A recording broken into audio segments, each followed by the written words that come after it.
মধ্যপ্রাচ্যে যুদ্ধের আশঙ্কা, ইরানকে ঘিরে মার্কিন নেতৃত্বাধীন সামরিক প্রস্তুতির ইঙ্গিত। মধ্যপ্রাচ্যে একটি বড় ধরনের যুদ্ধের সম্ভাবনা ক্রমেই জোরালো হচ্ছে।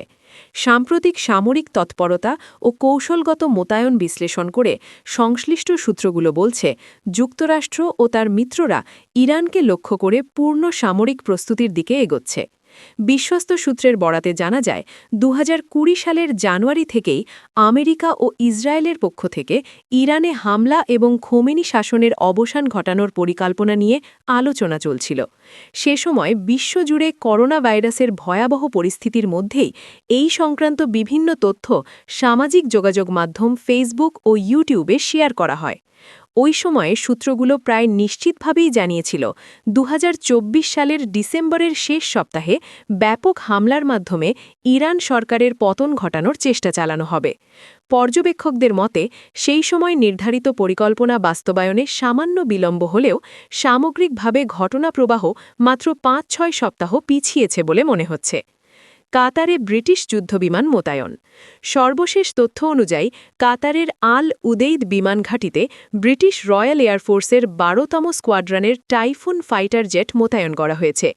ব্রিটেনের পক্ষ থেকে দাবি করা হচ্ছে, এসব টাইফুন জেট ইন্টারসেপ্টর হিসেবে ব্যবহৃত হবে এবং কাতারের আকাশসীমা সুরক্ষায় ভূমিকা রাখবে। বিশ্লেষকদের মতে, কাতারের উপর যে কোনো হামলা কার্যত ব্রিটেন ও ন্যাটোর উপর হামলার শামিল হবে, যা দেশটির জন্য একটি শক্তিশালী রাজনৈতিক ও সামরিক ঢাল হিসেবে কাজ করছে। উল্লেখ্য, কয়েক বছর আগেও ইরান ও তুরস্কের সহায়তায় কাতারের সার্বভৌমত্ব রক্ষা পেয়েছিল। মধ্যপ্রাচ্যে মার্কিন বিমানবাহী রণতরীর জটলা।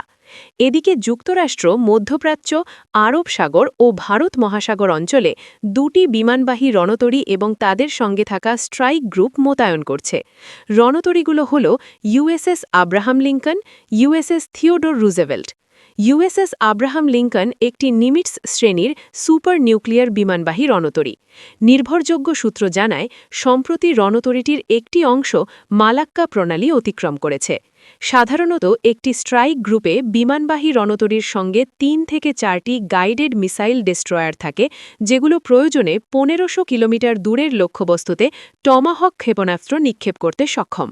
প্রতিটি ক্যারিয়ার এয়ার উইংয়ে থাকে ৬০ থেকে ৭০টি FA-18 সুপার হর্নেট এবং F-35C মাল্টিরোল যুদ্ধবিমান।